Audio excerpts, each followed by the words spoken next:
Puspusan naman ang ginagawang hakbang ng Commission on Elections para sa maayos, matiwasay at mabilis na pagboto ng mga Pilipino sa nalalapit na 2025 midterm elections sa Lunes. Nagbabalik naman si Simon Ong. Diniskwalipika ng Commission on Elections o COMELEC Second Division ang tumatakbo sa pagkakongresista sa Pasig na si Christian Ian Sia. Matatandaang nakatanggap si Sia ng 2 show cause orders mula sa COMELEC Task Force SAFE dahil sa malaswang pahayag nito kaugnay sa mga solo parent at umano'y issue ng body shaming sa kanyang staff.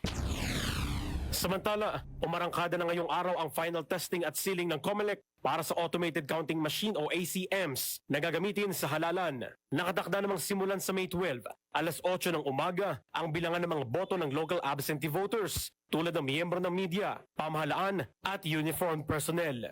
Habang alas 7 ng gabi, ang schedule para sa canvassing ng mga boto.